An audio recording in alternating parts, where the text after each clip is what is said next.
نحمدہ ونصلی علی رسولہ الکریم اما بعد فاعوذ باللہ من الشیطان الرجیم بسم اللہ الرحمن الرحیم والتین والزیتون وطور سینین وہذا البلد الامین لقد خلقنا الانسان فی احسن تقویم صدق اللہ العظیم صدق رسولہ النبی الکریم ان اللہ وملائکتہ یصلون علی النبی یا ایہا الذین آمنوا صلوا علیہ وسلموا تسلیما۔ تمام احباب بآواز بلند درود شریف پڑھ لیں۔ الصلاۃ والسلام علیک یا سیدی یا رسول اللہ، الصلاۃ والسلام علیک یا حبیب اللہ، الصلاۃ والسلام علیک یا محمد الرسول اللہ صلی اللہ علیہ وسلم۔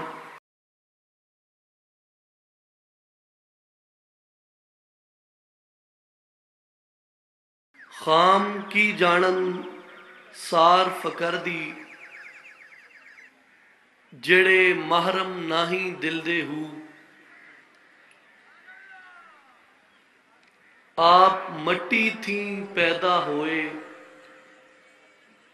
خامی بھانڈے گل دے ہو، لال جواہر دا قدر کی جانن جو سوداگر بلدے ہو، ایمان سلامت سوئی ویسن حضرت باہو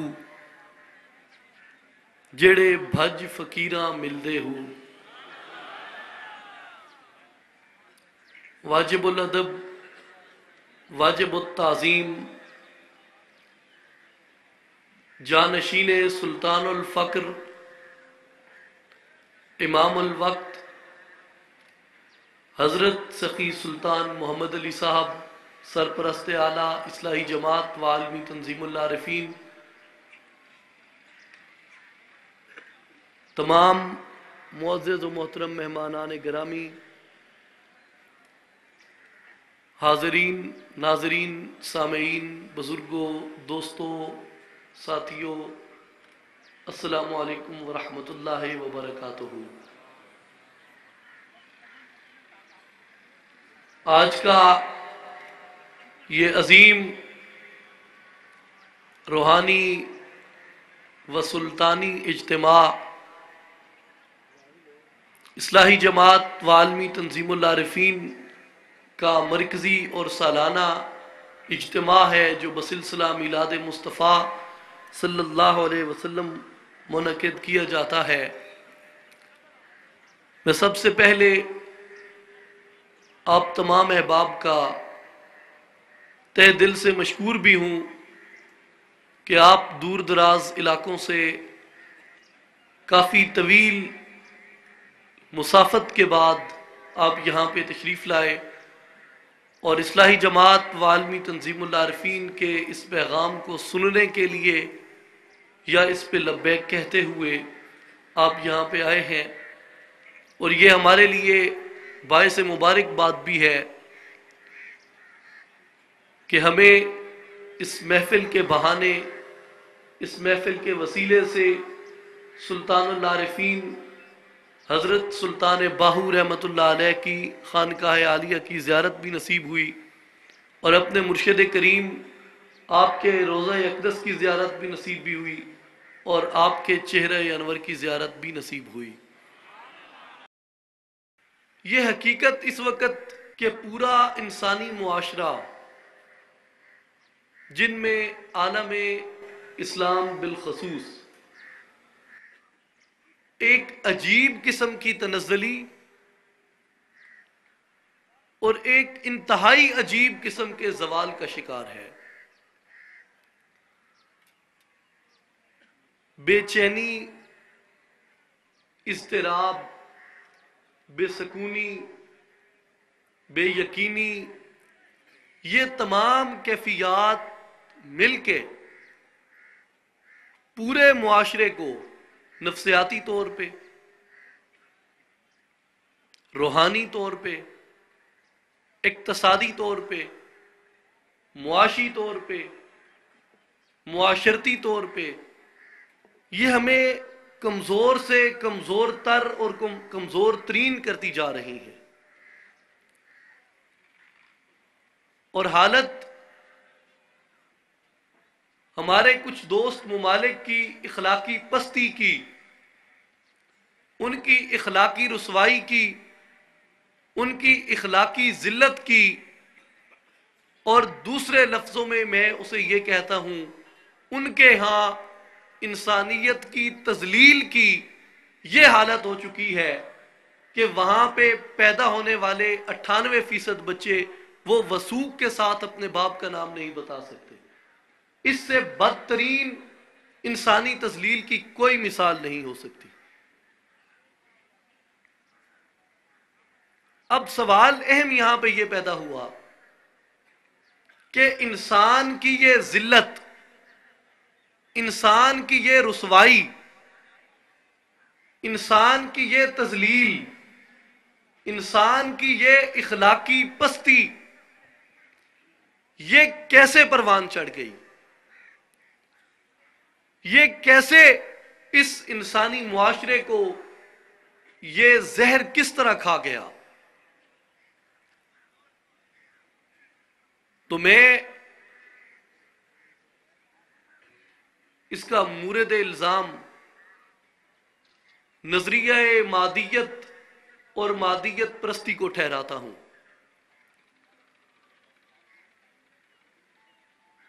کہ پورا معاشرہ جس یکسوئی سے اور جس ایک پلڑے میں جھکاؤ کیے ہوئے جس طرح سے مادیت کی طرف آگے بڑھا اور اپنے توازن کو برقرار نہ رکھ سکا، تو مادیت نے ہمیں اس کا صلہ یہ دیا کہ ہم اپنی حقیقت سے بے خبر ہو گئے، اور ہمیں اس پریشانی نے آ لیا کہ آیا کہ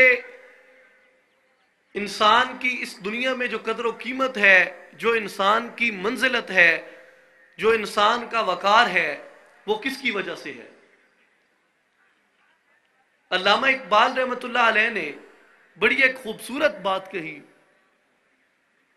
انہوں نے کہا کہ جو میرے آباء و اجداد تھے وہ برہمن تھے، اور ان کی ساری زندگی اس فکر میں گزری کہ خدا کیا ہے اور خدا کون ہے، لیکن میری ساری زندگی اس سوچ و فکر میں گزر رہی ہے کہ انسان کون ہے اور انسان کیا ہے۔ آج یہ تقاضا ہمیں اپنے اندر پیدا کرنا ہے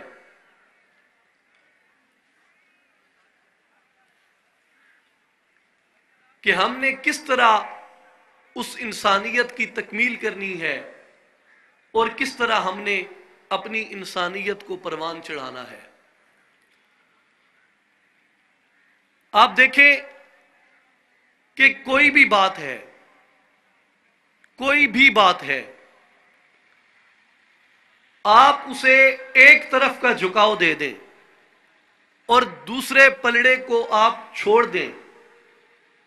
میں ایک سادہ سی مثال دے رہا ہوں، آپ کریانے کی دکان پہ چلے جائیں، جو وہ وزن کو ناپنے کے لیے اپنے ساتھ اس نے چھوٹے چھوٹے پیمانے رکھے ہوئے ہوتے ہیں، جنہیں ہم اپنی پنجابی زبان میں اسے وزن تولنے کی وٹی بھی کہتے ہیں، جو وہ اس نے چھوٹے چھوٹے اپنے پاس وہ اس نے پیمانے رکھے ہوتے ہیں۔ اگر وہ ان پیمانوں کو چھوڑ دے اور صرف جو چیز اس کے اندر رکھی جا رہی ہے، وہ دال ہے یا چینی ہے یا سبزی ہے، گھی ہے، وہ کچھ بھی ہے، وہ صرف اس کو رکھ دے اور اس کے ساتھ وہ اسے تولنے کے پیمانے کو نہ رکھے، تو کیا وہ اس وزن کو صحیح کرنے میں وہ درست ہے آدمی یا غلط ہے؟ وہ غلط کیوں ہے؟ اس لیے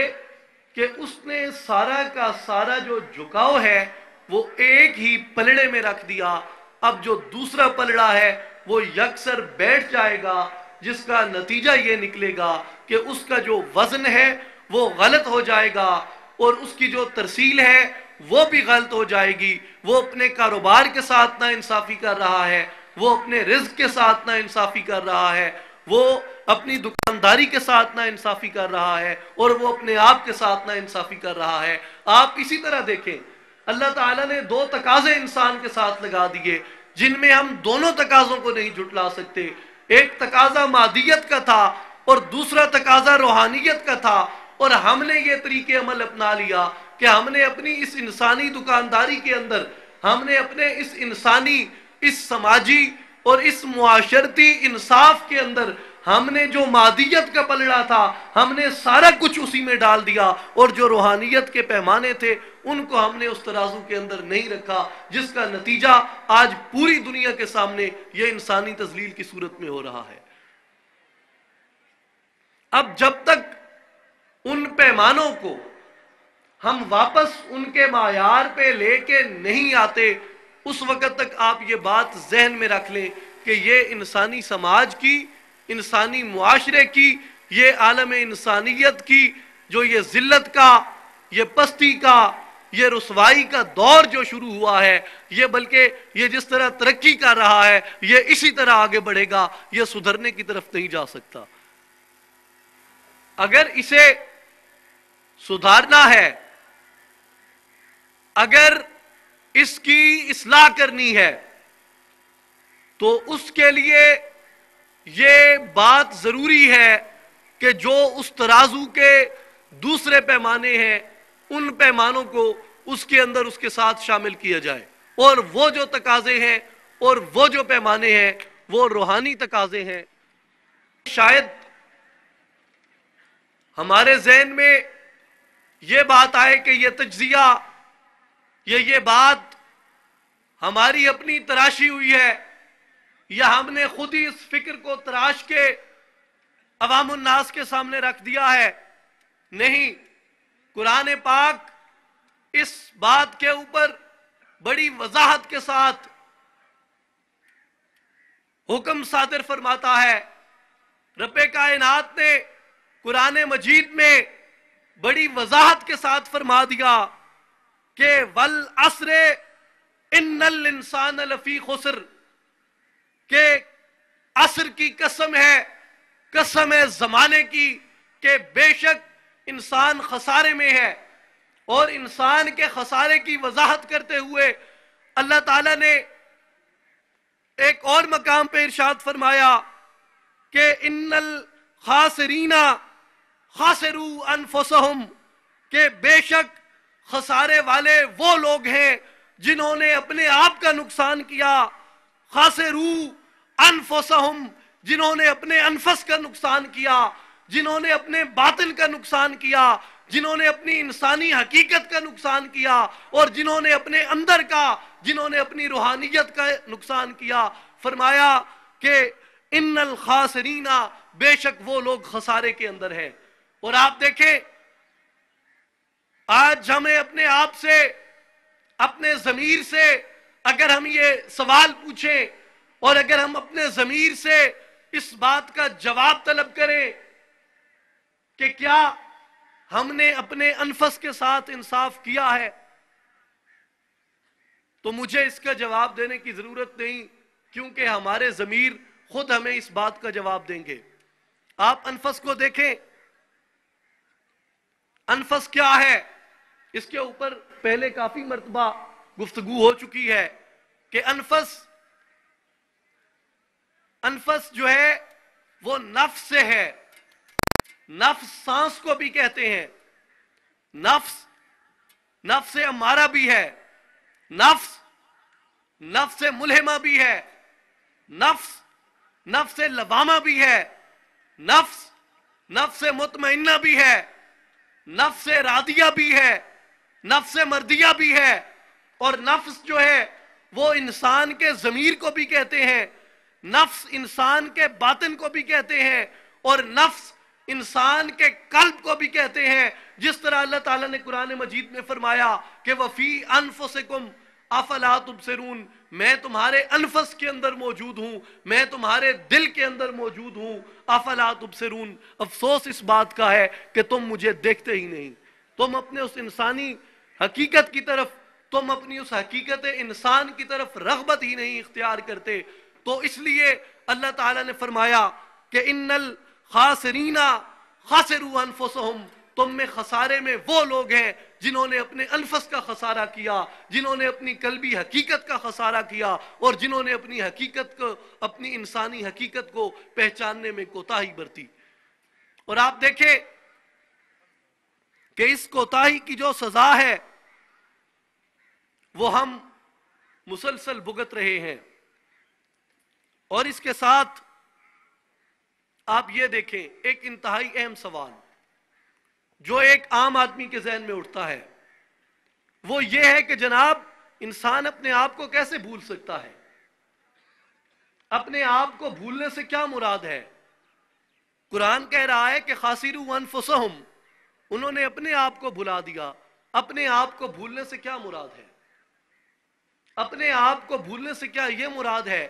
کہ ایک شخص جو ہے اس کے اعصاب اس حد تک کمزور ہو جائیں کہ اس کا جو دماغی توازن ہے وہ برقرار نہ رہے، اور اس شخص کو نہ اپنا نام پتا ہے، نہ اپنی ولدیت پتا ہے، نہ اپنا گھر پتا ہے، نہ کھانے پینے کا پتا ہے، نہ پاکی پلیدی کا پتا ہے، اسے کچھ بھی نہیں پتا؟ کیا وہ شخص اپنے آپ کو بھول گیا؟ اپنے آپ کو بھولنے سے کیا مراد ہے؟ اپنے آپ کو بھولنے کی وضاحت کیا ہے؟ ذرا اس بات کو دیکھیں تو اس کا جواب یہ ہے کہ اپنے آپ کو بھولنا یہ ہے کہ انسان اپنی حقیقت سے بے خبر ہو جاتا ہے، انسان اپنے خود کو ناخود سمجھ لیتا ہے، اور اپنے ناخود کو خود سمجھ لیتا ہے۔ جو اس کے خود کے احکامات ہیں، جو اس کے خود کے اعمال ہیں، ان کو اپنے ناخود کے اعمال کے اوپر نافذ کر دیتا ہے، اور جو اس کے ناخود کے اعمال ہیں ان کو اپنے خود کے اوپر نافذ کر دیتا ہے۔ اور اب دیکھنے کی بات یہ ہے کہ خود کیا ہے اور ناخود کیا ہے۔ خود انسان کی روح ہے، اور ناخود وہ انسان کا جسم ہے۔ اور آپ دیکھیں کہ اگر ناخود ہم روح کو تصور کر لیں اور جو خود ہے وہ ہم انسان کے جسم کو تصور کر لیں، تو ہمارا جو انسانیت کو پرکھنے کا، جو انسانی معاشرے کی اصلاح کا، انسانی معاشرے کی بہتر تشکیل کا جو اس کا کرائیٹیریا ہم مقرر کرتے ہیں، جو اس کا معیار ہم مقرر کرتے ہیں، وہ معیار اس طرح الٹا ہو جاتا ہے کہ شراب سیخ پہ ڈالی، کباب شیشے میں۔ یا جس طرح علامہ اقبال کہتے ہیں کہ لیلا کو مجنوں کیا، مجنوں کو لیلا کر دیا، ہم اسی طرح کرتے ہیں کہ اپنے خود کو ناخود میں تبدیل کر دیتے ہیں اور اپنے ناخود کو خود میں تبدیل کر دیتے ہیں۔ یعنی اپنے اس جسم فانی کو ہم انسان کامل تصور کر لیتے ہیں، اور اپنی روح کو ہم ایک لطیف سا مادہ تصور کر کے اس کو ہم ترک کر دیتے ہیں، اور اسی وجہ سے آج تک ہم اس تباہی کے دہانے پہ پہنچے۔ آپ دیکھیں کہ حقیقت جو ہے انسان کی وہ یہ جسم نہیں ہے۔ انسان کی جو حقیقت ہے، انسان کا جو شرف ہے، وہ انسان کے اس بدن کی وجہ سے نہیں ہے، بلکہ انسان کا وہ شرف اور انسان کی جو فضیلت ہے وہ انسان کی روح کی وجہ سے ہے۔ اور میں اس کے اوپر دو مثالیں آپ کی خدمت میں پیش کرتا ہوں، آپ ذرا توجہ سے سماعت فرمائیں کہ انسان کی جو فضیلت ہے اور انسان کا جو شرف ہے وہ فقط اس بدن سے نہیں ہے۔ وَلَقَدْ كَرَّمْنَا بَنِي آدم،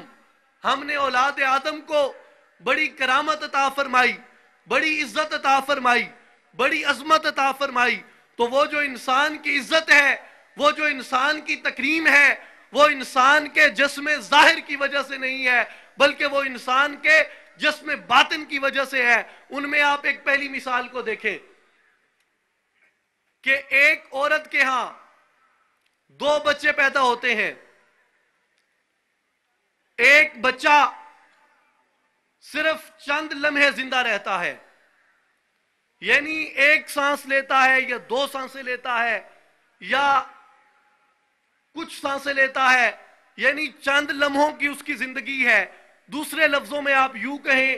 کہ روح جو ہے وہ صرف چند لمحات کے لیے وہ اس بچے کے جسم میں داخل ہوئی، اس کے بعد وہ اس کے جسم سے نکل گئی. اب جب روح نکل گئی تو بے شک روح جو اس کی زندگی تھی وہ 2 لمحوں کی تھی، وہ چند لمحوں کی تھی، لیکن اس کے باوجود اس بچے کا باقاعدہ پورے احترام کے ساتھ اس کی تکفین ہوگی، اس کا نماز جنازہ وہ تمام مسلمانوں پہ وہ فرض کفایہ ہے، اور اس بچے کی باعزت پورے پروٹوکول کے ساتھ اس کی تدفین کرنا یہ بھی ہمارے اوپر فرض اور واجب ہے. اب اس کے برعکس آپ دیکھیں، اس کے برعکس آپ دیکھیں، ایک بچہ پیدا ہوتا ہے، وہ مردہ پیدا ہوتا ہے. دوسرے لفظوں میں آپ یوں کہیں کہ روح اس کے جسم میں ایک لمحے کے لیے بھی داخل نہیں ہوئی، اس بچے نے ایک سانس بھی نہیں لی، روح ایک لمحے کے لیے بھی اس کے اندر داخل نہیں ہوئی. آپ تمام ذی شعور لوگ ہیں، آپ تمام ذی شعور لوگ ہیں، آپ مجھے یہ بتائیں کہ کیا اس بچے کی تکفین ہوگی؟ کیا اس بچے کا جنازہ فرض کفایہ ہوگا؟ کیا اس بچے کی اس عزت اور تکریم کے ساتھ تدفین ہوگی جو زندہ حالت میں پیدا ہونے والے بچے کی ہوئی تھی؟ نہیں. اس کی وجہ کیا ہے؟ اس کی وجہ کیا ہے؟ حالانکہ وہ بھی اسی بطن سے پیدا ہوا، وہ بھی اسی بطن سے پیدا ہوا، فرق صرف یہ ہے کہ وہ زندہ پیدا ہوا، وہ مردہ پیدا ہوا. اب جو زندہ پیدا ہوا اسے زندہ کس لیے کہہ رہے ہیں؟ اسے زندہ اس لیے کہہ رہے ہیں کہ ایک لمحے کے لیے ہی صحیح اس کے جسم میں روح داخل ہو گئی تھی، اور جو مردہ پیدا ہو رہا ہے وہ اس کے جسم کے اندر ایک لمحے کے لیے بھی روح داخل نہیں ہوئی. جس کا مطلب یہ ہے کہ اگر روح جسم میں داخل ہو گئی تو جسم کو عزت بھی مل گئی، جسم کو تکریم بھی مل گئی، جسم کو تقدیس بھی مل گئی، جسم کو احترام بھی مل گیا. لیکن اگر جسم کے اندر روح داخل نہیں ہوئی تو جسم کی وہ تکریم بھی نہیں رہتی، جسم کی وہ تحریم بھی نہیں رہتی، اور جسم کی وہ کرامت بھی نہیں رہتی. اب اس لیے پتہ یہ چلا کہ جو وجود انسانی کا شرف ہے، جو وجود انسانی کی فضیلت ہے، جو وجود انسانی کا مقام ہے، جو وجود انسانی کا احترام ہے، وہ اس ظاہری جسم کا نہیں ہے بلکہ وہ انسان کی روح کا ہے. اگر روح ہے تو یہ محترم ہے، اگر روح نہیں ہے تو یہ محترم نہیں رہتا. اس کے اوپر ایک مثال لیں. ایک شخص ہے، بالکل نوجوان ہے، 18 20 سال 25 سال اس کی عمر ہے، اپنے گھر کا کرتا دھرتا ہے. اس کے خاندان کے لیے اللہ تعالیٰ نے اس شخص کو روزی کا رزق کا وسیلہ بنایا ہے، اور وہ شخص ٹھیک ٹھاک ہے، سنتا ہے، بولتا ہے، دیکھتا ہے، سوچتا ہے، کھاتا پیتا ہے، سارے خاندان کی نگرانی اور سربراہی کرتا ہے. لیکن حکم الہی سے، رضائے الہی سے، قضائے الہی سے اس کی روح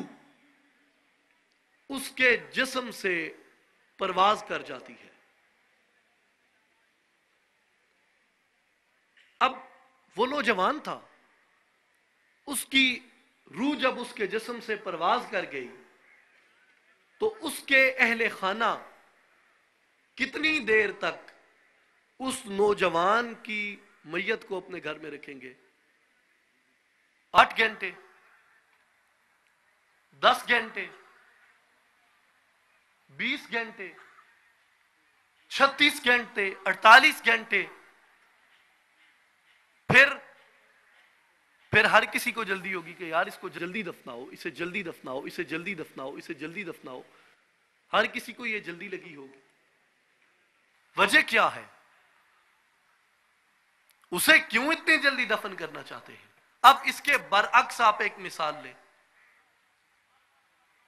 اس کے برعکس یہ مثال ہے کہ ایک بزرگ ہیں، ان کی عمر آپ فرض کر لیں کہ 130 سال ہے. 130 سال اس بزرگ کی عمر ہے. میں نعوذ باللہ میں بے ادبی نہیں کرنا چاہتا، میں صرف یعنی میں کسی کی وہ توہین یا وہ نہیں، میں صرف ایک سمجھانے کی خاطر ایک مثال دے رہا ہوں، چونکہ مثال مثل کی غیر ہے، کہ وہ بزرگ نہ کھا سکتے ہیں، نہ بول سکتے ہیں، نہ سن سکتے ہیں، نہ دیکھ سکتے ہیں، اپنی مرضی سے وہ کوئی عمل بھی نہیں کر سکتے، لیکن ابھی تک ان کی جو سانس ہے وہ آ جا رہی ہے. تو کیا اس بزرگ کو اس حالت میں کوئی دفنا دے گا کہ جب تک اس کے جسم میں روح ہے؟ کوئی دفنا دے گا اس کو؟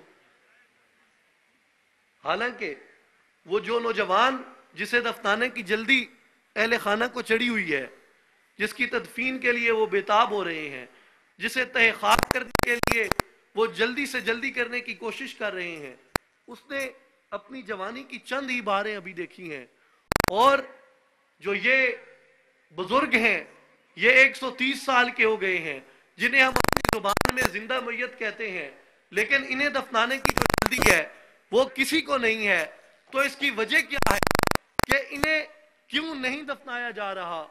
اور انہیں اس نوجوان کو کیوں دفنایا جا رہا ہے؟ وجہ صرف یہ ہے کہ وہ نوجوان جسے دفنانے کی جلدی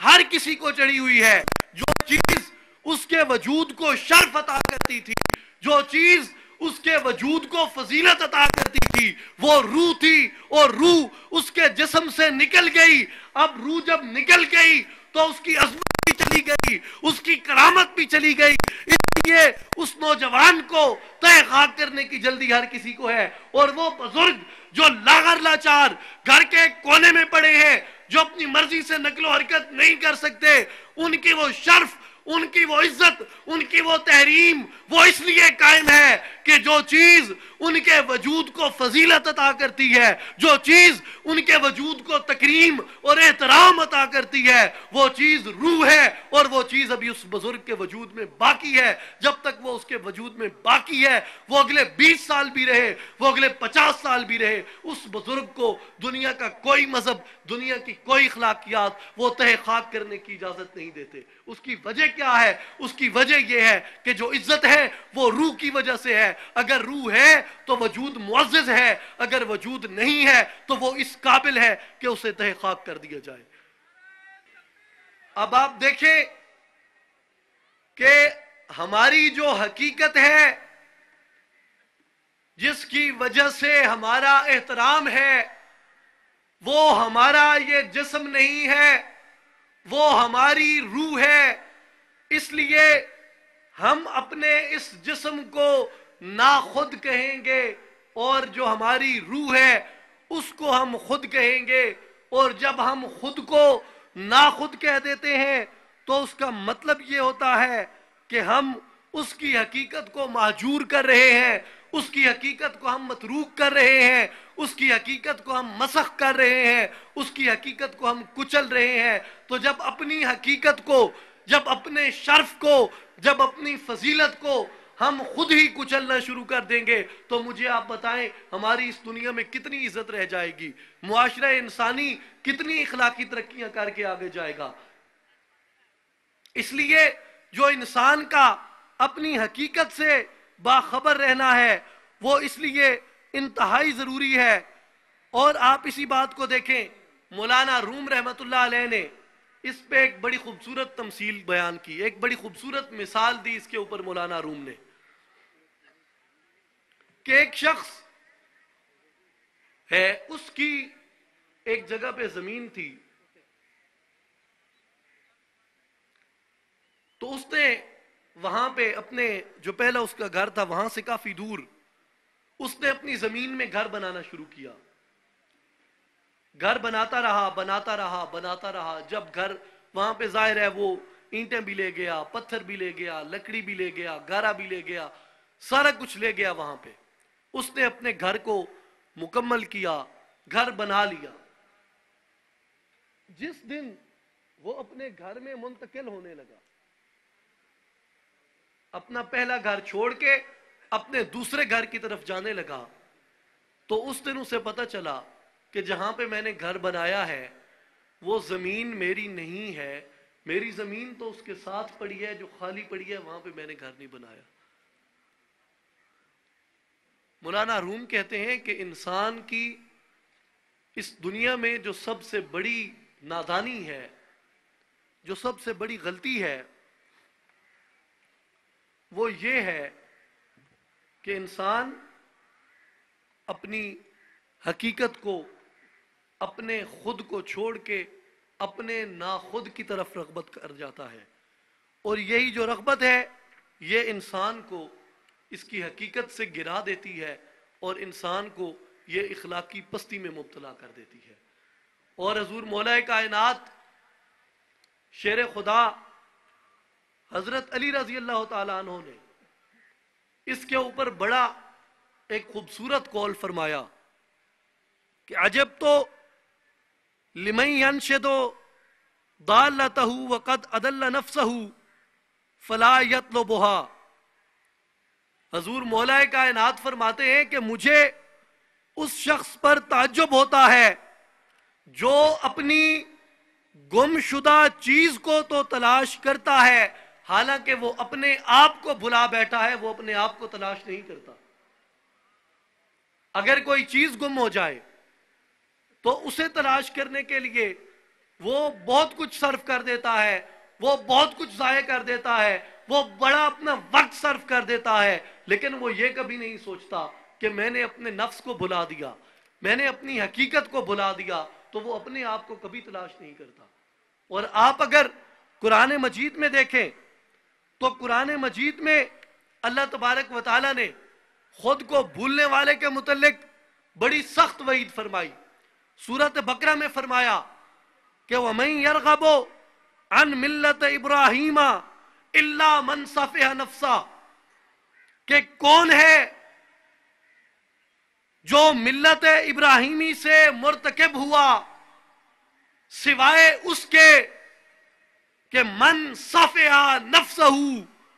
کہ جس نے اپنی حقیقت کو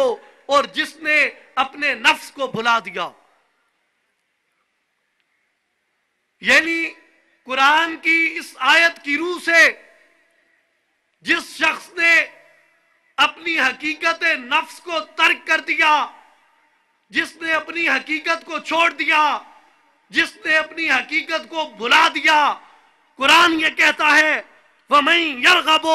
عَن مِلَّةِ إِبْرَاهِيمَ، وہ شخص ملت ابراہیم کے قانون و قاعدے سے روگردانی کرتا ہے۔ اور آپ دیکھیں حدیث قدسی میں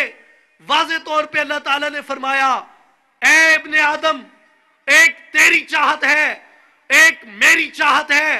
اور ہوگا وہی جو میری چاہت ہے۔ اگر تو نے اپنی چاہت کو میری چاہت کے سپرد کر دیا تو میں تجھ کو تیری چاہت بھی عطا کروں گا، لیکن اگر تو نے میری چاہت سے روگردانی کی، تو نے اگر میری چاہت سے روگردانی کی تو میں تجھ کو اس میں تھکا دوں گا جو تیری چاہت ہے، اور ہوگا وہی جو میری چاہت ہے۔ اب قرآن کی اس آیت میں دیکھیں کہ ملت ابراہیمی کیا چاہتی ہے، خدا کا کیا تقاضا ہے، خدا کیا چاہتا ہے۔ فرمایا اللہ من صفح نفسہ، اے ابن آدم، اے اولاد آدم، اے حضرت انسان، تو اپنی حقیقت سے بے خبر نہ ہو، تو اپنی حقیقت کو نہ بھلا کہ تو اگر اپنی حقیقت کو پا جائے گا اس دنیا میں تیرا شرف بھی قائم رہے گا، اس دنیا میں تیرا احترام بھی قائم رہے گا، اس دنیا میں باقی مخلوقات پہ تیری برتری بھی قائم رہے گی۔ لیکن اگر تو نے اپنے نفس کو جھٹلا دیا، اپنی حقیقت کو بھلا دیا، اپنے آپ سے بے خبر ہو گیا، تو اے ابن آدم، اے اولاد آدم، اے حضرت انسان، اس بات کو یاد رکھ کہ پھر تو اسفل السافلین میں ذلت اور رسوائی کے گہرے گڑھوں میں تجھے دھکیل دیا جائے گا۔ اور آج دیکھیں میرے مسلمان بھائیوں، میرے دوستوں، آج اس حقیقت کو دیکھیں کہ آج ہم جس تنزلی کا شکار ہیں، آج ہم جس رسوائی کا شکار ہیں، ہمیں یہ حقیقت سمجھنے کی ضرورت ہے، جو قرآن کی اس آیت کی تفسیر کرتے ہوئے ہمیں حکیم الامت علامہ اقبال رحمت اللہ علیہ نے کہا کہ سبب کچھ اور ہے جسے تو خود سمجھتا ہے، زوال بندہ مومن کا بے زری سے نہیں۔ یہ معیشت کا نہ ہونا، معیشت کا تباہ حال ہونا، معیشت کا رسوا ہونا، طاقت عسکری طاقت کا نہ ہونا،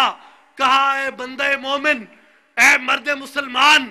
اے حضرت انسان، یہ تیری ذلت کا، یہ تیری رسوائی کا یہ باعث نہیں بن سکتا، یہ موجب نہیں بن سکتا۔ اقبال، پھر کیا موجب ہے میرے زوال کا؟ پھر کیا موجب ہے میری پستی کا؟ پھر کیا موجب ہے میری ذلت کا؟ پھر کیا سبب ہے میری رسوائی کا؟ کہا کہ سبب کچھ اور ہے جسے تو خود سمجھتا ہے۔ اقبال، وہ سبب کیا ہے؟ کہا کہ من صافحہ نفسہ، وہ سبب یہ ہے کہ تو اپنی حقیقت قلب سے بے خبر ہو گیا ہے۔ اور اس لیے ہمیں اس بات کا تعین کرنا ہے، ہمیں اپنی منزل کا تعین کرنا ہے کہ ہم نے اپنی ساری زندگی اپنے نہ خود کے لیے تگ و دو کرنا ہے، یا ہم نے اپنی زندگی کی کچھ سانسیں، ہم نے اپنی زندگی کے کچھ لمحات کو اپنے حقیقی انسان کے اجاگر کرنے اور اپنے حقیقی انسان کے بیدار کرنے پہ بھی صرف کرنا ہے۔ میرے بھائیوں، میرے دوستوں، میرے بزرگوں، یہ حقیقت ہے، ہمیں اس حقیقت کو نظر انداز نہیں کرنا چاہیے کہ ہمارا جو شرف ہے، ہماری جو فضیلت ہے، وہ ہمارے روحانی وجود کی وجہ سے ہے۔ اگر ہم اپنے اس روحانی وجود کو ترک کر دیں، اگر ہم اسے چھوڑ دیں، تو خالی سپاہ گیری، خالی تلوار بازی، خالی شمشیر زنی، یہ ہمارے کسی کام کی نہیں ہے۔ آپ دیکھیں، سینیٹر اکرم ذکی صاحب موجود ہیں، خارجہ امور کے سیکٹری رہے پاکستان کے، یہ بہتر سمجھتے ہیں ان معاملات کو۔ آپ تمام ذی شعور لوگ بیٹھے ہیں، دیکھیں کہ عالم اسلام ایک بہترین معاشی طاقت ہے۔ ہمارے قدرتی وسائل، تیل کے ذخائر ہوں، سونے کی کانیں ہوں، کوئلے کی کانیں ہوں، دوسرے تمام وسائل جو اللہ نے مسلمان ممالک کی زمینوں کے اندر چھپائے ہیں، جو خزانے، وہ دنیا کی اور تمام ممالک کے اندر وہ اتنے ذخیرے میں موجود نہیں ہیں کہ جتنے ذخیرے میں وہ مسلمانوں کے پاس موجود ہیں۔ ہم نہتے تھے، ہماری قیادتوں نے پاکستانی قوم کو گھاس تک کھلایا، لیکن اس کے باوجود اس قوم نے پہلی اسلامی جوہری طاقت حاصل کی۔ اس سارے پس منظر میں اگر دیکھیں تو ہمارے پاس معیشت کے بہترین وسائل ہیں۔ پاکستان کے پاس ایسے ہتھیار ہیں جو دنیا کی چند گنی ہوئی قوموں کے پاس ہیں، اور عسکری لحاظ سے، دفاعی لحاظ سے ہم پوری ایک طاقت رکھتے ہیں،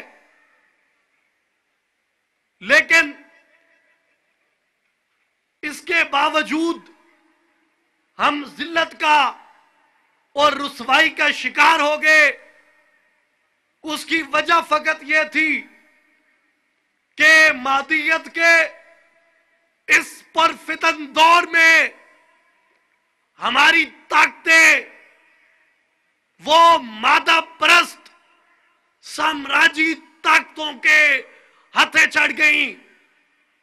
اور اپنے اسلامی اور روحانی تشخص کو بھول کر اپنے روحانی لباس کو، جو کسی بھی مومن کی طاقت کا منہ بولتا ثبوت ہوتا ہے، اس لباس کو اتار کے انہوں نے اپنے اوپر مادیت کے خول چڑھا لیے اور قوم سامراجی طاقتوں کی طرف سے دی ہوئی فحش ادب اور ایک جو ان کی طرف سے نافذ کیا گیا ایک فحاشی سے، عریانی سے اور بے حیائی سے بھرا ہوا ان کا فلمی میڈیا، اس نے اس پوری قوم کو اپنے شکنجے میں لے لیا اور اس کا نتیجہ یہ نکلا کہ ہماری عادتوں کے ساتھ ساتھ ہماری اس قوم کے اوپر بھی مادیت کا وہ خول چڑھ گیا اور ہم اپنی حقیقت کو سمجھنے میں ناکام ہو گئے. ہم اپنے معاشرے کی تشکیل کے راستے سے بھٹک گئے. کیوں؟ کہ ہم نے حقیقی انسان کو چھوڑ دیا. اور یہی رونا روتے ہوئے حکیم الامت علامہ اقبال رحمت اللہ علیہ اپنی خطبات کی کتاب ریکنسٹرکشن آف اسلامک تھاٹس میں فرماتے ہیں کہ یہ دیکھ کر تعجب ہوتا ہے کہ انسانی شعور کی وہ وحدت جو انسانی شخصیت کے مرکز کو تشکیل کرتی ہے، وہ کبھی بھی ہمارے مسلم مفکرین کی تاریخ میں دلچسپی کا باعث نہیں رہی. اب وہ طاقت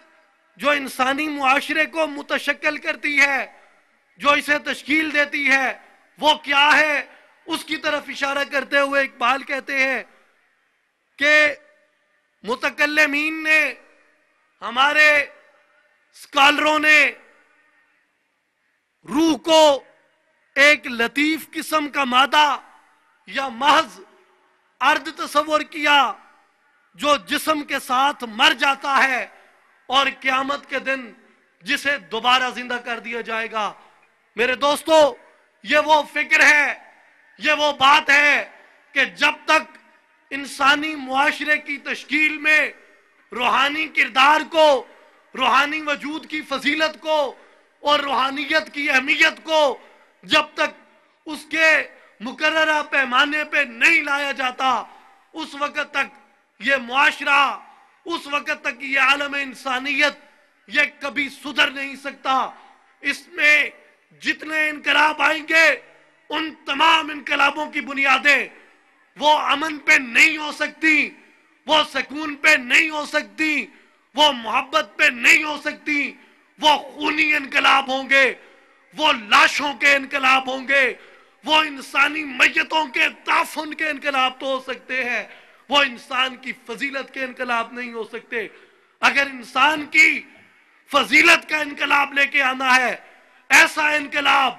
جس میں انسان کی فضیلت بھی اپنی جگہ پہ قائم رہے اور اجاگر رہے، تو وہ سلطان العارفین حضرت سلطان باہو رحمت اللہ علیہ کی اس فکر کے بغیر نامکمل ہوگا، جسے بیان فرماتے ہوئے حضرت سلطان باہو نے اپنی مشہور زمانہ تصنیف عین الفقر میں فرمایا ہے کہ کیا تو آدمی کو محض خاکی و خام سمجھتا ہے؟ ارے نادان، اس فانوس کو خالی نہ سمجھ. کیوں؟ کہ اس کے اندر اللہ نے ایک نوری چراغ روشن کیا ہے. اور وہ نوری چراغ کیا ہے؟ وہ نوری چراغ حضرت انسان کی روح ہے کہ جو تشکیل جب اس کی تخلیق ہوتی ہے تو آپ اس کی تخلیق کے مرحلے کو دیکھیں کہ اللہ تعالیٰ نے جب یہ چاہا کہ میں پہچانا جاؤں تو سب سے پہلے اپنے نور سے نور محمدی صلی اللہ علیہ وسلم کو پیدا فرمایا. اور نور محمدی صلی اللہ علیہ وسلم سے اللہ تعالیٰ نے تمام جہانوں کی ارواح کو بالخصوص حضرت انسان کی روح کو پیدا فرمایا. تو اس طرح اللہ کے نور سے آقا کا نور پیدا ہوا، آقا کے نور سے انسان کی روح پیدا ہوئی. لہذا انسان کی جو روح ہے وہ اللہ کے نور سے بالواسطہ انڈائریکٹلی رسول اللہ کے نور کے توسل اور وسیلے سے پیدا ہو رہی ہے. اب بات یہ ہے کہ روح کی تخلیق بالواسطہ ہو یا بلا واسطہ ہو، روح کی تخلیق ڈائریکٹلی ہو یا انڈائریکٹلی ہو، روح کی تخلیق اللہ کے نور سے ہو رہی ہے. آپ دیکھیں کہ آقا کے نور کی تخلیق ہوئی اللہ کے نور سے، اور حضرت انسان کی روح کی تخلیق ہوئی آقا کے نور سے. لہذا جو ایک نسبت سے، ایک وسیلے سے جو انسان کی روح کی تخلیق ہے وہ اللہ کے نور سے ہے. اور یہ جوہر جو اللہ نے انسان کے وجود میں رکھ دیا ہے، یہ سلطان العارفین فرماتے ہیں اے انسان، یہ تیرے اس فانوس کے اندر وہ روشن چراغ ہے جو تجھے تیری منزل تک پہنچا سکتا ہے. اور اسی کے بارے میں بات کرتے ہوئے علامہ اقبال کہتے ہیں کہ اس پیکر خاکی میں ایک شے ہے سو وہ تیری میرے لیے مشکل ہے اس شے کی نگہبانی. لیکن میرے بھائیوں، جو اس شے کی نگہبانی کر لیتا ہے، جو معاشرہ اس شے کی نگہبانی میں تشکیل پاتا ہے، وہ اپنی منزل کو ضرور پہنچ جاتا ہے، وہ قافلہ اپنی مراد کو ضرور پہنچتا ہے. اور جو اس سے بھٹک جاتا ہے وہ اپنی منزل سے بھٹک جاتا ہے. وہ دنیا میں فساد تو لا سکتا ہے لیکن امن نہیں لا سکتا. حضرت شیخ سعدی رحمت اللہ علیہ نے بڑی ایک خوبصورت ربائی حقیقت انسان پہ گفتگو فرماتے ہوئے کہی کہ تن آدمی شریف است بجان آدمیت، نہ ہمیں لباس زیباست نشان آدمیت. کہ انسان کا بدن اس کی آدمیت یعنی اس کی روح کے باعث وہ قابل قدر ہے. صرف یہ مناسب بدن ہی، یہ گوشت پوست کا ڈھانچہ ہی یہ انسانیت کی کامل نشانی نہیں ہے. اگر آدمی بچشمست و دہان و گوش بھی نہیں چه میان نقش دیوار و میان آدمیت. اگر تو انسان اسی کان، زبان، ناک اور آنکھوں کے بدن کو سمجھتا ہے تو پھر یہ بتا کہ دیوار پہ لٹکی ہوئی تصویر اور اس انسان میں کتنا فرق رہ جاتا ہے. تن آدمی شریف است بجان آدمیت. انسان کا جو شرف ہے وہ اس کی روح کی وجہ سے ہے، وہ اس کی آدمیت کی وجہ سے ہے.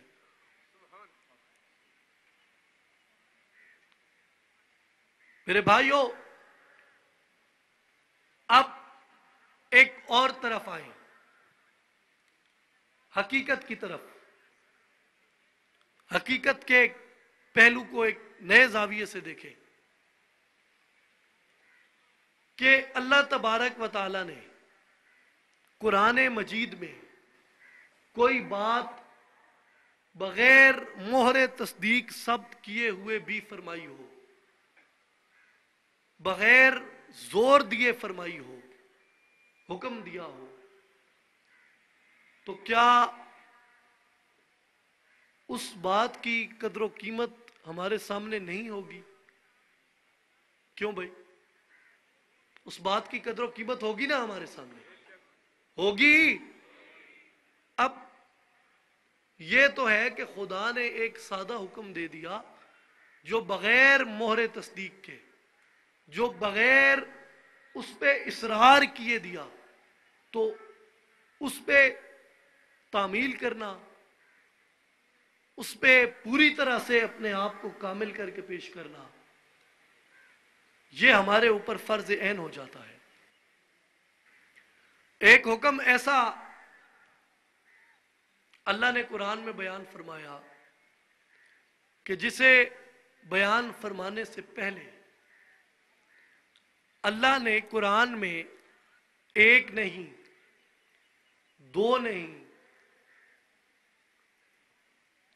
6 قسمیں اٹھائیں۔ بات کو سمجھ رہے ہیں آپ؟ اللہ نے قرآن میں 6 قسمیں اٹھائیں، 6 قسمیں اٹھا کے پھر اپنی اس بات کو مکمل کیا، اور پھر اس بات کی صداقت کا اندازہ کیا ہم میں سے کوئی کر سکتا ہے؟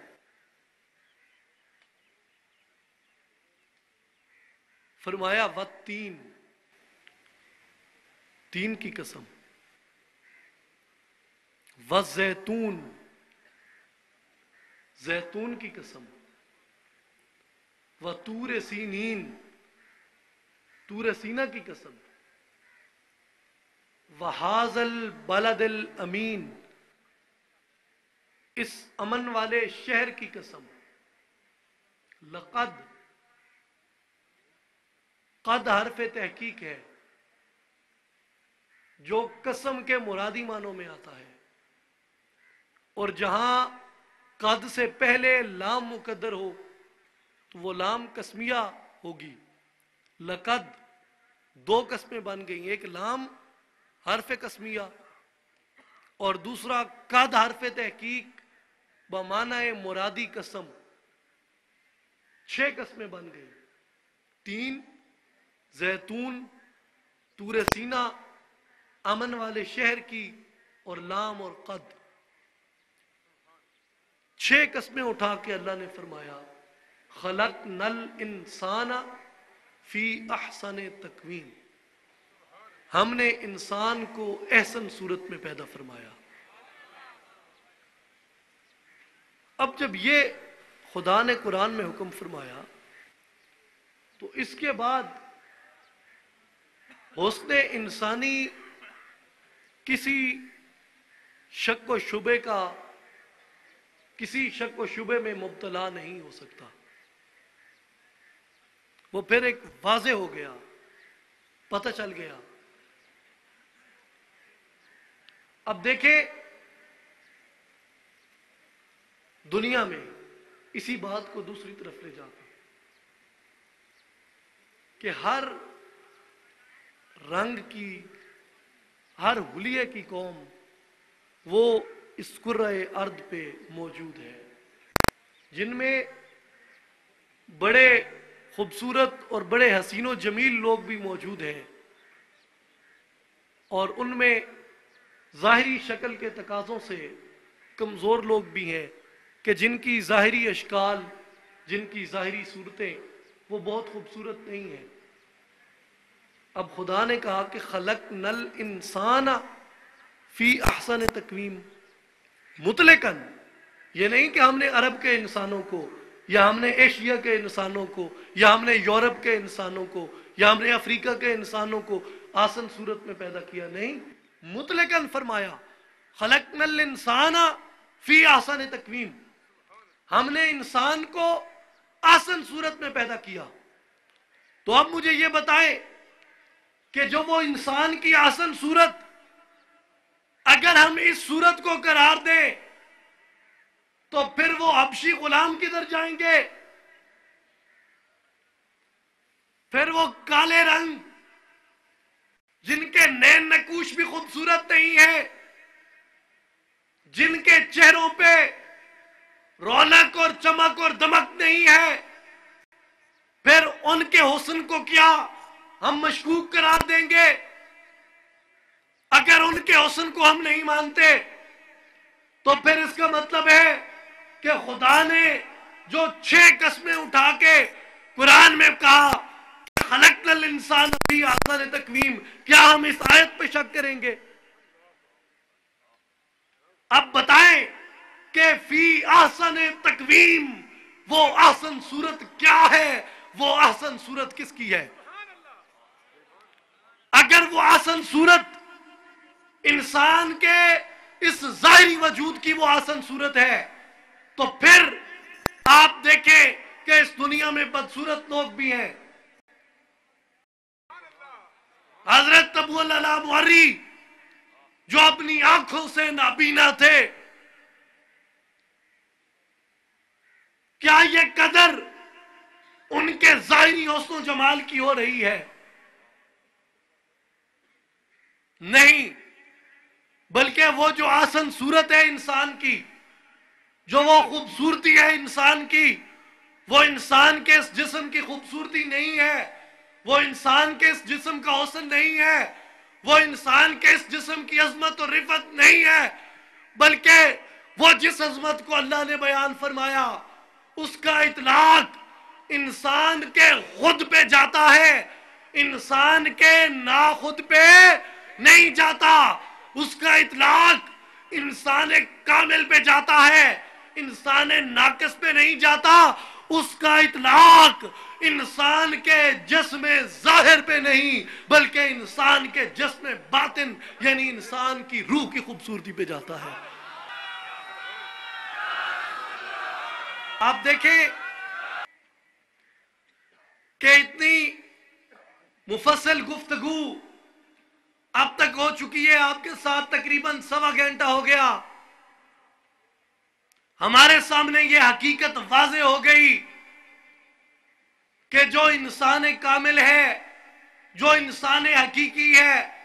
وہ یہ جسم نہیں ہے بلکہ وہ ہماری روح ہے۔ اور آج تک جس چیز نے ہمیں ایک بہتر معاشرہ تشکیل نہیں دینے دیا، جس چیز نے اس انسانی معاشرے کے اندر، انسانی سماج کے اندر امن کو قائم نہیں ہونے دیا، وہ سب سے بڑی رکاوٹ وہ ہماری مادی سوچ ہے اور وہ ہماری مادہ پرستی ہے کہ ہم نے انسان کامل، انسان حقیقی فقط اسی بدن کو سمجھ لیا، فقط اسی وجود کو سمجھ لیا، اور اسی وجود کو جب ہم نے انسان کامل سمجھ کے اس دنیا میں، بے شک آپ دیکھیں یہ بڑی ایک خوبصورت بات ہے، آپ کو سمجھنے میں آسانی رہے گی کہ آپ دیکھیں پچھلے 150 سال سے اقوام عالم متحد ہو گئیں، دنیا کی تمام قومیں، دنیا کے تمام ممالک اقوام متحدہ نام کی ایک تنظیم کے پلیٹ فارم پہ متحد ہو گئے، یہ عہد و پیمان کر رہے ہیں کہ جناب ہم معاشرے میں امن لے کے آئیں گے، ہم معاشرے میں سکون لے کے آئیں گے، ہم معاشرے کی اصلاح کر دیں گے۔ یہ پچھلے 150 سال کے اندر جتنی انسانی جانیں ضائع ہوئی ہیں، انسانی معاشرے میں جتنی بدامنیاں ہوئی ہیں، اس کی تاریخ میں ان 150 سال سے قبل اسکندر اور چنگیز کے ہاتھوں سے بھی اتنی ہولناک اور اتنی المناک تاریخ کا سامنا نہیں ہوتا۔ یہ 150 سال کی کاوشیں، اقوام متحدہ کے تحت قائم کیے گئے سینکڑوں ادارے، بین الاقوامی سطح پہ خرچ کی جانے والی اربوں خربوں اور ان سے بھی زیادہ وہ ان کی رقومات، ان کی بندوں کی، ان کی افرادی قوت، ان کی تنظیم سازی، ان کے عالمی اختیارات، ان کے عالمی وسائل، ان کے عالمی تجزیات، ان کے بین الاقوامی تجزیہ نگار، وہ سب کے سب اس معاشرہ انسانی کے اندر ان 150 سالوں میں امن قائم کرنے میں، معاشرہ انسانی کی اصلاح کرنے میں ناکام ہو گئے ہیں۔ اور میں اس عوامی عدالت میں یہ آپ کو واضح طور پہ بتا دوں کہ وہ جس پیٹرن پہ چل رہے ہیں، وہ جس سوچ کو لے کے بڑھ رہے ہیں، وہ انسانی معاشرے کی جن اجزاء ترکیبی کو لے کے آگے بڑھ رہے ہیں، وہ اگلے 150 سال بھی اگر انہی وسائل کے ساتھ، انہی اختیارات کے ساتھ اسی پیٹرن پہ کام کرتے رہے، وہ اگلے 150 سال بھی معاشرے کے اندر امن قائم نہیں کر سکتے۔ اس کی وجہ یہ ہے کہ کہ ان کے پاس معاشرہ انسانی کی صحیح اجزائے ترکیبی ہی موجود نہیں ہے۔ اس دنیا میں جس تہذیب نے، جس علم نے، جس جھنڈے نے امن قائم کیا، وہ امن کیسے قائم کیا انہوں نے؟ کیسے انہوں نے اس دنیا میں بھٹکے ہوئے انسانوں کی اصلاح کی؟ آپ دیکھیں، وہ ہماری جب یہ بات آتی ہے کہ اس دنیا میں کس نے پورے عالم انسانیت کی اصلاح کی، تو اس طرف اشارہ کرتے ہوئے علامہ اقبال کہتے ہیں، اقوام متحدہ کا جو صدر دفتر ہے جنیوا، اسے مخاطب کرتے ہوئے جنیوا کو، کہ مکہ اسلام کا مرکز ہے اور جنیوا اقوام متحدہ کا دفتر ہے۔ مکے نے دیا خاک جنیوا کو یہ پیغام، مکے نے دیا خاک جنیوا کو یہ پیغام، جمعیت اقوام یا جمعیت آدم، جنیوا والو تم اقوام عالم کو متحد کرنا چاہتے ہو، وہ تم نہیں کر سکے۔ آؤ اس مدنی پرچم کی طرف دیکھو جو مکے کی بے آب و گیا وادیوں سے امام الانبیاء سرور دو جہاں محمد الرسول اللہ صلی اللہ علیہ وسلم نے بلند فرمایا۔ اس پرچم نے اقوام کو نہیں، اس پرچم نے انسانیت کو متحد کر دیا ہے۔ اور وہ کس طاقت کے ساتھ، کس قوت کے ساتھ متحد کیا؟ لوگ سمجھتے ہیں کہ شاید یہ ہمارے سالاروں کی فتوحات تھیں، لوگ سمجھتے ہیں شاید یہ ہماری عسکری طاقت کا کمال تھا۔ آئیں دیکھیں، ان سالاروں کو دیکھیں،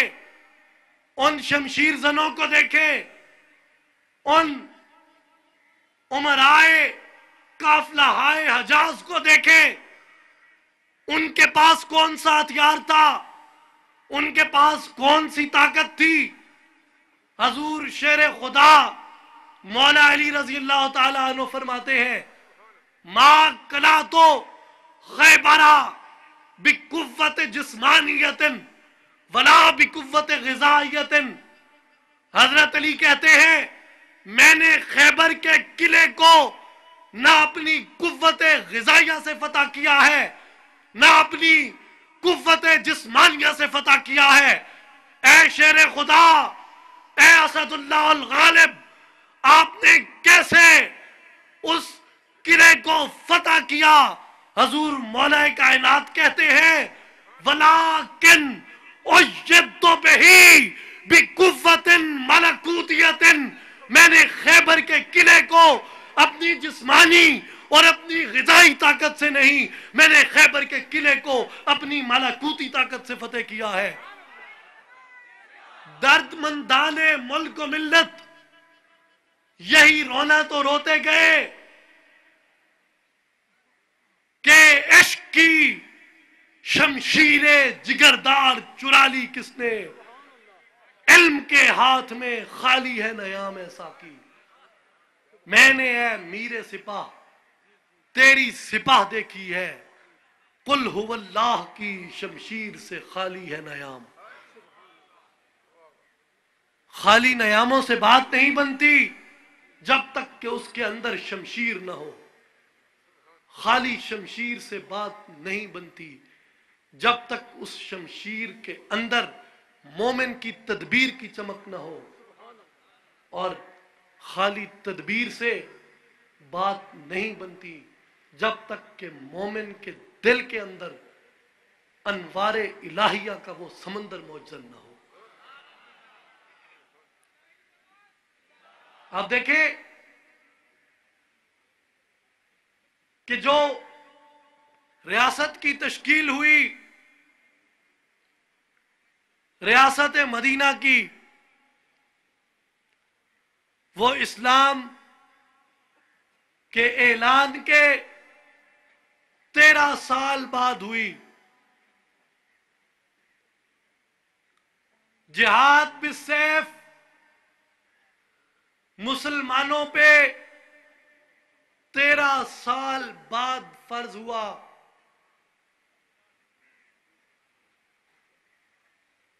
روزے، حج، زکوٰۃ، نمازیں، یہ تمام اہم ارکان اسلام، یہ تمام فرائض یہ مقرر ہوئے شب معراج، جب رسول اللہ صلی اللہ علیہ وسلم عرش پہ، بلکہ اس سے بھی آگے تشریف لے کے گئے. از عرش پاک رفتی واز عرش ہم گزشتی، احسان بکن با احمد کہ تو صاحب کمالی. وہ اس وقت جب عرش پہ اس سے بھی آگے تشریف لے کے گئے تو نمازیں، روزے، یہ ارکان اس وقت فرض ہوئے. اب دیکھنے کی بات یہ ہے کہ جو معراج سے قبل، معراج سے پہلے جو 12 سال گزرے، جن 12 سالوں میں بڑے بڑے جلیل القدر صحابہ شامل تھے، جن میں بڑے بڑے معتبر رفقائے رسول شامل ہیں، جن کا دنیا کے کونے کونے میں اسلام کو لے کے جانے میں ایک بڑا فولادی کردار رہا، وہ سب کے سب لوگ اکثریت میں ان 12 سالوں کے تربیت یافتہ ہیں جو شب معراج سے قبل 12 سال گزرے. اب ان 12 سالوں میں رسول اللہ نے کون سی عبادت اپنے رفقا سے کروائی؟ رسول اللہ صلی اللہ علیہ وسلم نے کس بات کا درس یہ 12 سال اپنی مجلس میں، اپنی محفل میں، اپنی صحبت میں، اپنی سنگت میں بیٹھنے والے لوگوں کو دیا؟ تو وہ درس یہ تھا، وہ عمل یہ تھا، وہ عبادت یہ تھی کہ وہ لوگ آ کے بارگاہ رسالت مآب صلی اللہ علیہ وسلم میں بیٹھ جاتے، اپنے دلوں کے برتنوں کو سیدھا کر کے بیٹھ جاتے، اور رسول اللہ صلی اللہ علیہ وسلم اپنی نگاہ کرم سے، اپنی نگاہ توجہ سے، اپنی نگاہ التفات سے، اپنی نگاہ محمدیت سے، اپنی نگاہ مصطفی سے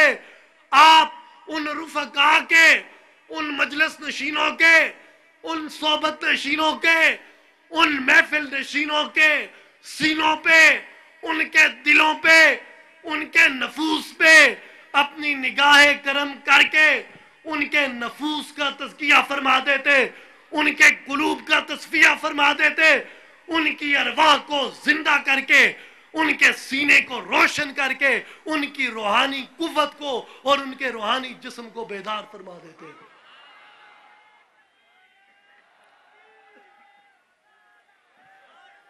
اور میں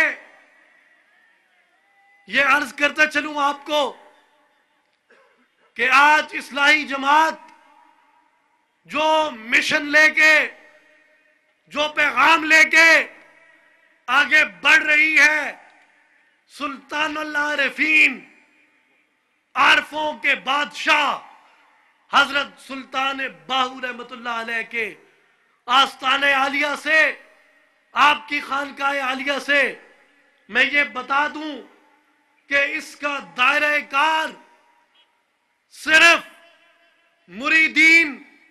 معتقدین اور متوسلین دربار حضرت سلطان باہو تک محدود نہیں ہے. اس کا دائرہ کار اہل سنت والجماعت تک محدود نہیں ہے. اس کا دائرہ کار عالم اسلام تک محدود نہیں ہے، بلکہ سنت رسول کے عین مطابق، ارشاد حضرت سلطان باہو کے عین مطابق کہ ہر کے طالب حق بود من حاضرم، کہ دنیا میں کہیں بھی کوئی بھی اگر اللہ کی ذات کا طالب ہے، فرمایا من حاضرم، سلطان باہو کا دروازہ اس کے لیے کھلا ہے۔ یہ قدغن نہیں لگائی، یہ قید نہیں لگائی کہ وہ کس سلسلے سے تعلق رکھتا ہے، وہ کس فرقے سے تعلق رکھتا ہے، وہ کس مذہب سے تعلق رکھتا ہے،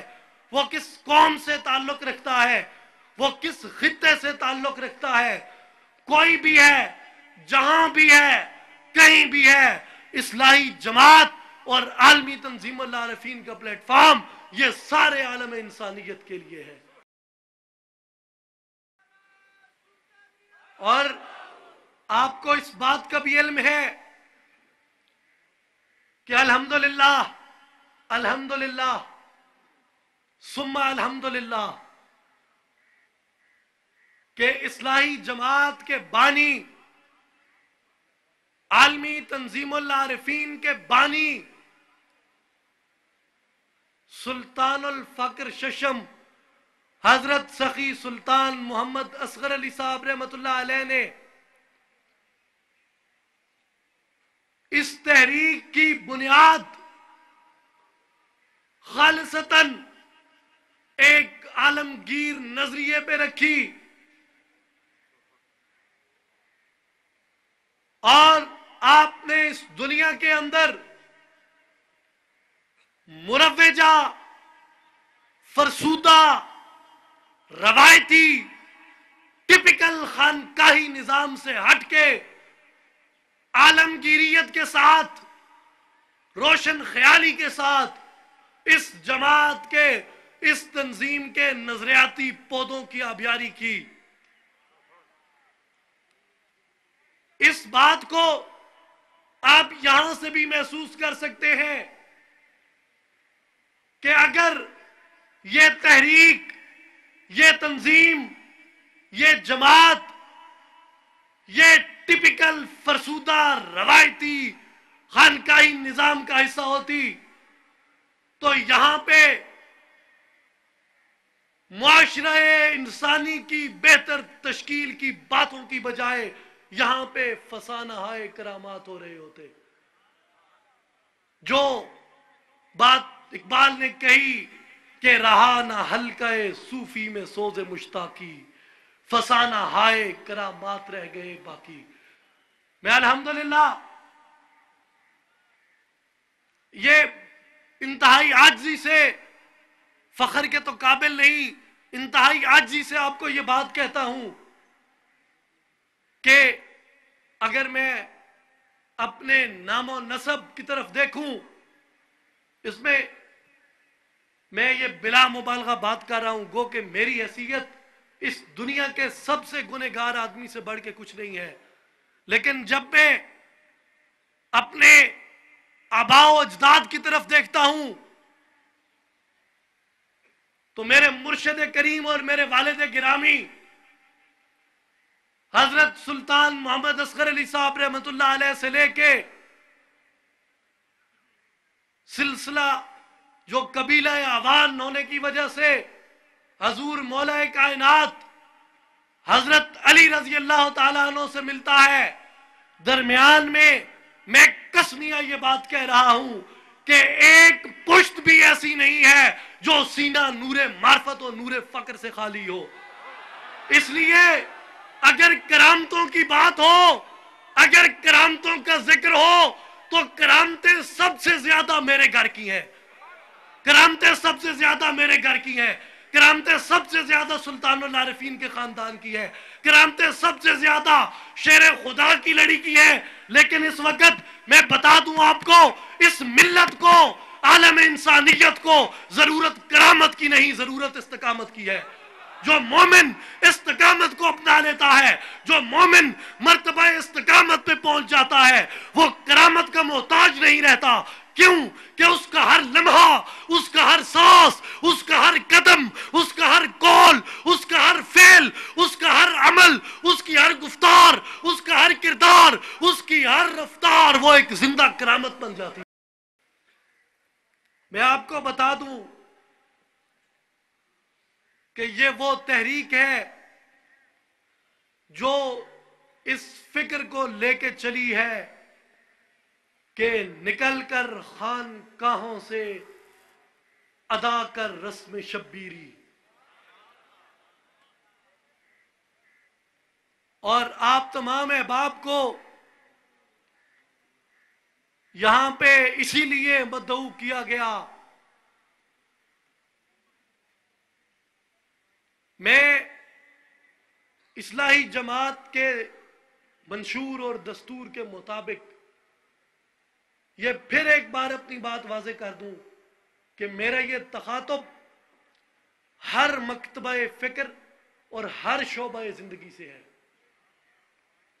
چاہے آپ کسی مسلک سے تعلق رکھتے ہیں، کسی فرقے سے تعلق رکھتے ہیں، کسی جماعت سے تعلق رکھتے ہیں، آپ کسی مذہب سے تعلق رکھتے ہیں، کسی خطے یا کسی رنگ و نسل سے تعلق رکھتے ہیں، میرا یہ آپ کو پیغام ہے آج کے اس پلیٹ فارم سے، اصلاحی جماعت اور تنظیم العارفین کا یہ پیغام ہے۔ ہمارے قائد جانشین سلطان الفقر حضرت سلطان محمد علی صاحب کا یہی پیغام ہے، بلکہ خانقاہ عالیہ سلطان العارفین حضرت سلطان باہو کا یہی پیغام ہے کہ اٹھو، آج ہماری تینوں حیثیتیں چیلنج ہو چکی ہیں۔ آپ بحیثیت انسان دیکھیں، آپ بحیثیت مسلمان دیکھیں، آپ بحیثیت پاکستانی دیکھیں، ہماری کون سی حیثیت آپ کو سلامت نظر آ رہی ہے؟ اگر انسانیت کے حوالے سے بات کریں تو آزادی افکار اور آزادی نسواں کے نام پہ پھیلائی جانے والی یہ تباہی، اس نے ہماری اخلاقیات کو اتنا شدید نقصان پہنچایا ہے، اتنا شدید نقصان پہنچایا ہے کہ ہمیں اندازہ اور تصور نہیں کر سکتے۔ وقت کافی ہو چکا ہے، ورنہ میں آزادی افکار کے ان سامراجی طاقتوں کے اس ایجنڈے پہ میں آپ کو انشاءاللہ پھر کسی موقع پہ میں وضاحت کے ساتھ گزارش کروں گا آپ کو۔ تبھی تو اقبال نے اس بات کو بھانپتے ہوئے کہا تھا کہ آزادی افکار سے ہے ان کی تباہی،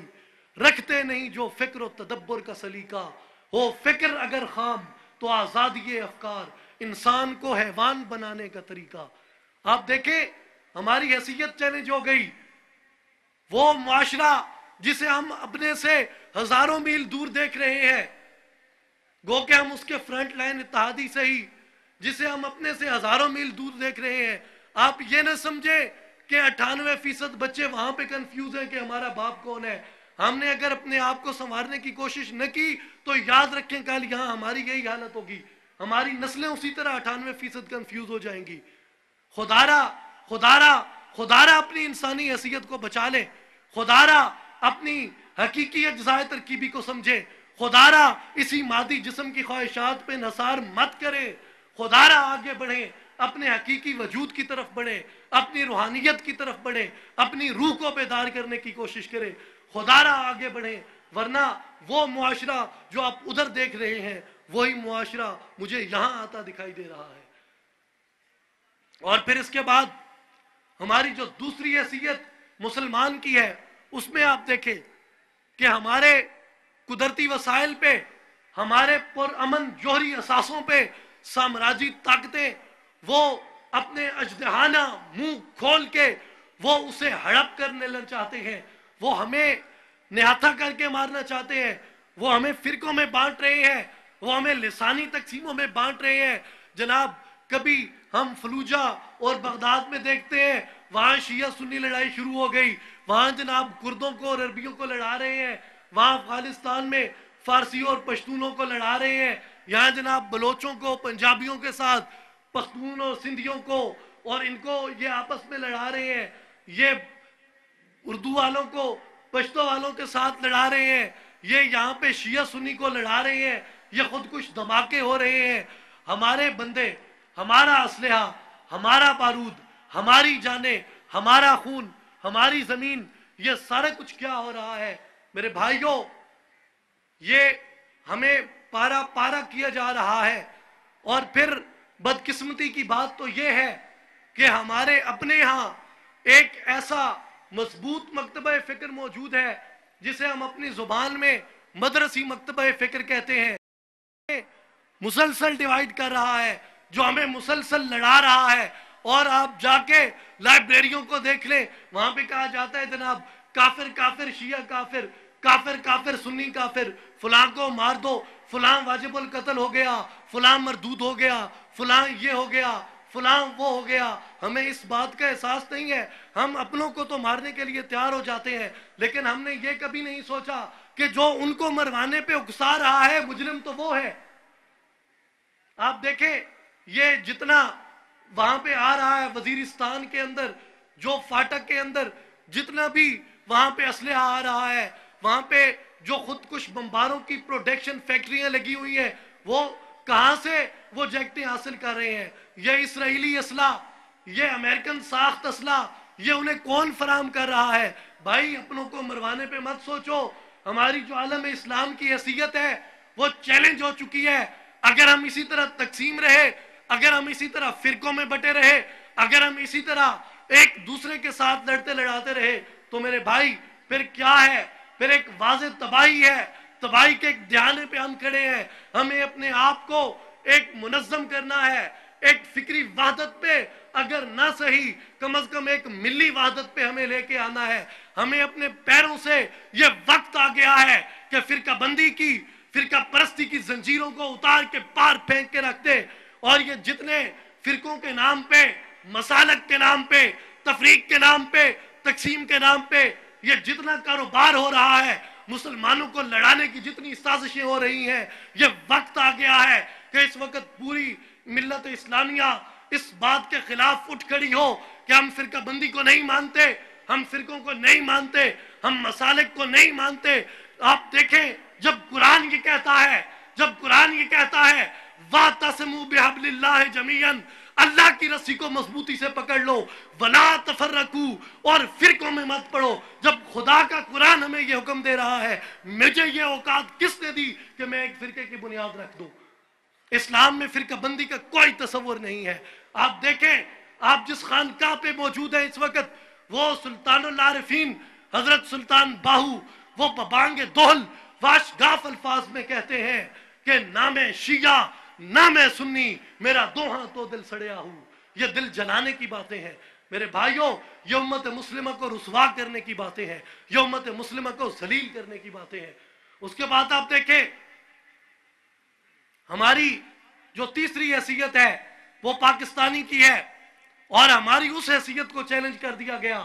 آج ہمارے پاٹے خاں قسم کے تجزیہ نگار ہمیں بیٹھ کے یہ بتاتے ہیں جناب کہ یہ جناب وہ کانگریس مین تک قائد اعظم، یہ انگریز کی چال تھی جناب، یہ دو قومی نظریہ، یہ چرچل کی سوچ تھی جناب، یہ منٹو کی سوچ تھی جناب، یہ فلاں کی سوچ تھی، یہ فلاں کی سوچ تھی۔ میں آپ کو بتا دوں کہ جو پاکستان ہے اس کی ہزاروں سال کی تاریخ میں ایک اپنی ثانوی حیثیت ہے۔ جو اولین حیثیت ہے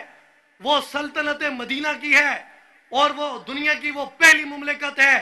جو خالصتاً نظریہ توحید کی بنا پہ، نظریہ رسالت کی بنا پہ، نظریہ لا الہ الا اللہ محمد الرسول اللہ کی بنیاد پہ مارز وجود میں آئی، اور اس سے پہلے ہزاروں سال کا عرصہ گزرا، ویسی کوئی ریاست قائم نہ ہوئی۔ اس کے بعد 13.5 پونے 1400 سال گزرے، کوئی ایسی ریاست مارز وجود میں نہیں آئی۔ واحد سلطنت مدینہ کے بعد پاکستان وہ ریاست ہے جو نظریہ لا الہ الا اللہ محمد رسول اللہ کی بنیاد میں مارز وجود میں آئی۔ آپ دیکھیں ہمارے نظریے کو ہمارے سامنے ضعیف کر دیا گیا۔ ہمارے لوگ کہتے ہیں جی ہم اپنی سرحدوں کا دفاع کریں گے، سرحدوں کا دفاع کریں گے، سرحدوں کا دفاع کریں گے۔ بھائی کس سرحد کا دفاع کرو گے؟ وہ سرحد جس پہ آپ کی تہذیب کا رنگ بہت کم ہے. وہ سرحد جو ایک مخلوط معاشرے کو تقسیم کر کے قائم کی گئی، اگر یہ ایک سیکولر سٹیٹ ہے تو آپ کے پاس جواز ہی نہیں رہتا یہاں پہ قوموں کو تقسیم کرنے کا. ایک غلط فارمولے کو آپ بار بار کیوں آگے بڑھاتے ہیں؟ پھر کیا ضرورت ہے آپ کو سرحدوں کی؟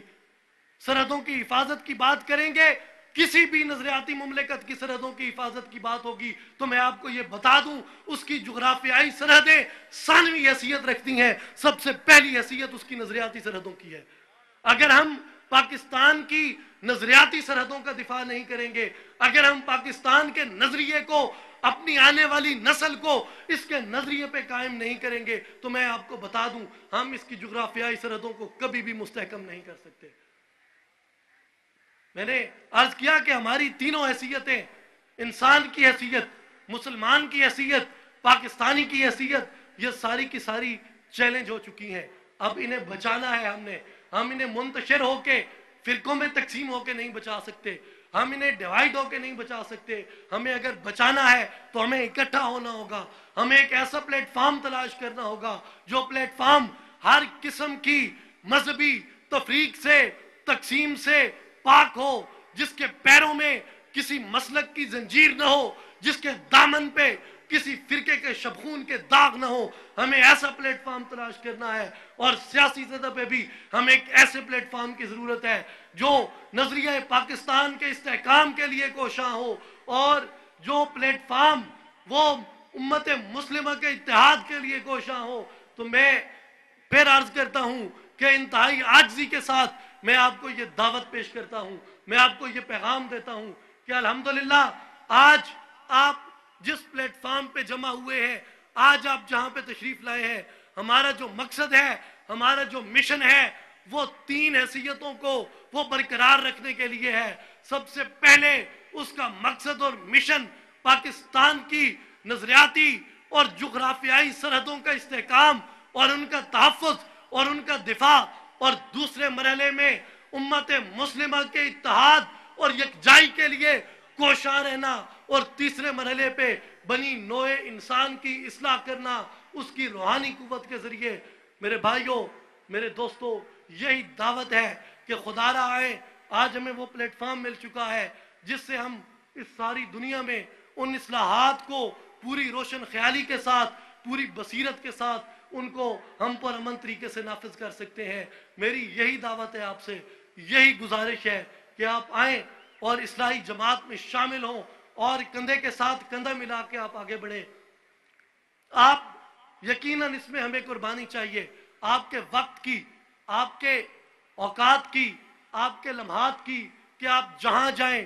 جہاں بیٹھیں، آپ اس بات کے ساتھ اگر اتفاق کرتے ہیں کہ ہاں واقعی ہمیں استحکام پاکستان کی ضرورت ہے، اگر آپ اس کے ساتھ اتفاق کرتے ہیں کہ ہمیں واقعی اتحاد ملت ابراہیمی کی ضرورت ہے، اتحاد امت مسلمہ کی ضرورت ہے، اگر آپ واقعی اس کے ساتھ اتحاد کرتے ہیں کہ ہمیں آج بنی نوع انسان، معاشرہ انسانی کی تشکیل کی، بہتر تشکیل کی ہمیں ضرورت ہے، اور اس کے لیے آپ آئیں. اور اصلاحی جماعت کا جو پلیٹ فارم ہے یہ یہی دعوت دیتا ہے کہ خدا را اپنی حیثیتوں کو بچا لیں. اگر آپ اس کے ساتھ اتفاق کرتے ہیں تو میں یہ آپ کو کہتا ہوں کہ خدا را